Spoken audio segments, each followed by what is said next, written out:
ഇടുക്കി അടിമാലിയിൽ മണ്ണിടിച്ചിലിൽപ്പെട്ട് കഴിഞ്ഞ ദിവസം ഒരാൾ മരിച്ചത് നമ്മളെല്ലാവരും കണ്ടതാണ്. അവിടെ ഇന്ന് ശാസ്ത്രീയ പരിശോധനകൾ അന്വേഷണമൊക്കെ ആരംഭിക്കുകയാണ്. ജോസൽ സെബാസ്റ്റ്യൻ ചേരുന്നുണ്ട് ഇടുക്കിയിൽ നിന്നും.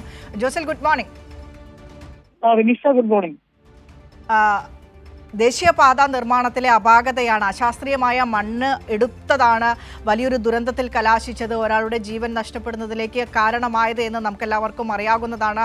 അപ്പോൾ ഇന്നത്തെ പരിശോധനയൊക്കെ ആരൊക്കെ എത്തും അവിടെ സംഭവ സ്ഥലത്ത്? പരിശോധനയൊക്കെ ഏത് രീതിയിലായിരിക്കും? ഇടുക്കി അടിമാലി മണ്ണിടിച്ചിലിന്റെ ഈ ദുരന്തത്തിന്റെ പശ്ചാത്തലത്തിലാണ് കൊച്ചി ധനുഷ്കോടി ദേശീയപാത നിർമ്മാണത്തിൽ അപാകതകൾ ഉണ്ട് എന്നുള്ള നിരവധി, ഈ അപകടത്തിന് മുമ്പ് തന്നെ നിരവധി ആക്ഷേപങ്ങൾ ഇതുമായി ബന്ധപ്പെട്ട് ഉയർന്നിരുന്നു. ഈ ആക്ഷേപങ്ങളിലെല്ലാം കൃത്യമായ ഒരു അന്വേഷണം നടക്കും എന്നുള്ളതാണ് ഇന്നലെ മന്ത്രി റോഷി അഗസ്റ്റിൻ മാധ്യമങ്ങളെ കണ്ടപ്പോൾ വ്യക്തമാക്കിയത്. ഇടുക്കി ജില്ലാ കളക്ടർ ഡോക്ടർ ദിനേശൻ ചെറുവാട്ടിന്റെ നേതൃത്വത്തിൽ ദേശീയപാത അതോറിറ്റി, സംസ്ഥാന പൊതുമരാമത്ത് വകുപ്പ്, LFTD അതായത് ഈ തദ്ദേശ സ്വയംഭരണ സ്ഥാപനങ്ങളിലെ AEമാർ, അതുപോലെ തന്നെ ജിയോളജി വകുപ്പ് എന്നിവയുടെ സംയുക്ത പരിശോധനയാണ് നടക്കുക. അപകടം ഉണ്ടായ ഈ ലക്ഷം വീട് ഉന്നതി പരിസരത്ത് ഈ കഴിഞ്ഞ ദിവസങ്ങളിൽ ഒരു നിർമ്മിതിയും നടത്തിയിട്ടില്ല എന്നുള്ളതാണ് ദേശീയപാത അതോറിറ്റിയുടെ വാദം.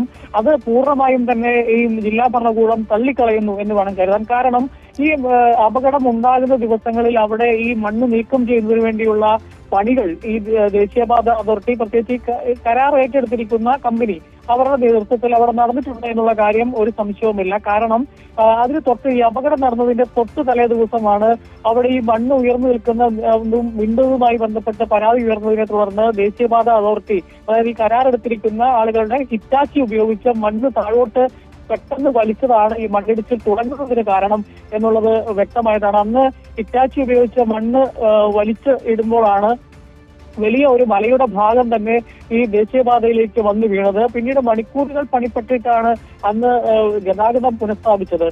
പിന്നീട് അതിന് തൊട്ടടുത്ത ദിവസമാണ് വീണ്ടും ആ പരിസരത്ത് വലിയ വിള്ളൽ കണ്ടത്. അതിനെ തുടർന്നാണ് അവിടെയുള്ള 22 കുടുംബങ്ങളെ തൊട്ടടുത്തുള്ള ഹൈസ്കൂളിലേക്ക് മാറ്റിപ്പാർപ്പിച്ചത്. ആ മാറ്റിപ്പാർപ്പിച്ചതുകൊണ്ടാണ് വലിയ ദുരന്തമുണ്ടായത്. പക്ഷെ അതിന്റെ നേതൃത്വവും ദേശീയപാത അതോറിറ്റി ഏറ്റെടുക്കുകയാണ്. ഇന്നലെ അവർ ഇറക്കിയ പത്രക്കുറിപ്പിൽ അവർക്ക് യാതൊരുവിധ ഉത്തരവാദിത്വവും ഇതിലില്ല. ഈ ഇത്തരത്തിൽ അപകട സാധ്യത ഞങ്ങൾ നേരത്തെ അവർ പറഞ്ഞതനുസരിച്ചാണ്, അവർ നിർദ്ദേശിച്ചനുസരിച്ചാണ് 22 കുടുംബങ്ങളെ മാറ്റിപ്പാർപ്പിച്ചത്. അതിൽ തിരിച്ചു വന്ന ഈ അതുകൊണ്ടാണ് ഈ അപകടം ഉണ്ടായത് എന്ന രീതിയിൽ ഈ മരിച്ച ബിജുവിനെയും ഭാര്യയെയും അടക്കം കുറ്റപ്പെടുത്തുന്ന രീതിയിൽ ഉള്ള ഒരു പത്രക്കുറിപ്പാണ് ഇന്നലെ ദേശീയപാത അതോറിറ്റിയുടെ ഭാഗത്തു നിന്നുണ്ടായത്. അത് എന്നാൽ അവിടുത്തെ ജനപ്രതിനിധികളുടെയും അതുപോലെ തന്നെ നാട്ടുകാരുടെയും ആവശ്യത്തെ തുടർന്ന് ജില്ലാ ഭരണകൂടം ഇടപെട്ടിട്ടാണ് ഇത്തരത്തിൽ 22 കുടുംബങ്ങളെ അവിടെ നിന്ന് മാറ്റിപ്പാർപ്പിച്ചത്. അതാണ് വലിയ ദുരന്തം ഒഴിവായത്.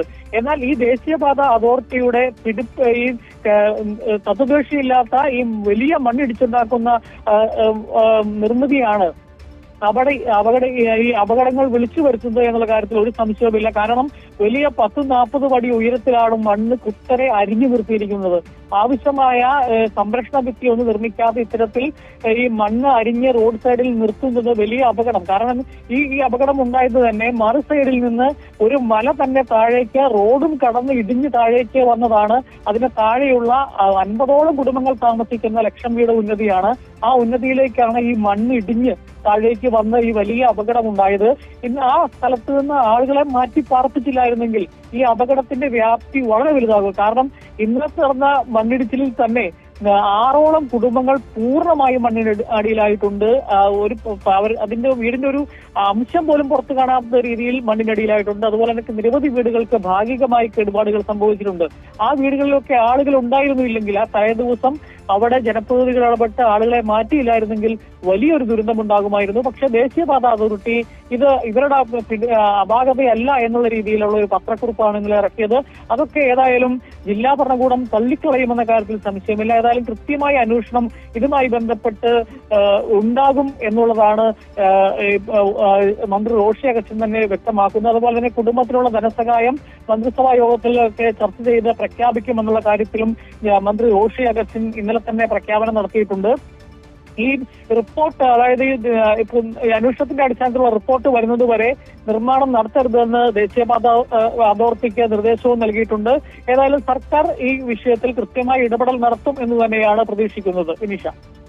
ശരി, ഏതായാലും മണ്ണിടിച്ചിലിൽ ഒരാളുടെ മരണത്തിന് കാരണമാക്കിയ മണ്ണിടിച്ചിലിൻ്റെ എന്താണ് അതിലുള്ള ശാസ്ത്രീയമായ പ്രശ്നങ്ങൾ, അശാസ്ത്രീയമായ മണ്ണെടുപ്പ് അവിടെ നടന്നിട്ടുണ്ടോ എന്നതടക്കമുള്ള നിരവധി പരിശോധനകളാണ് ഇന്നവിടെ പൊതുമരാമത്ത് വകുപ്പിൻ്റെയും ജിയോളജി വകുപ്പിൻ്റെയും നേതൃത്വത്തിൽ നടക്കാൻ പോകുന്നത്. ജില്ലാ കളക്ടറുടെ നേതൃത്വത്തിൽ ജോസൽ സെബാസ്റ്റ്യനാണ് വിശദാംശങ്ങൾ പങ്കുവച്ചത്.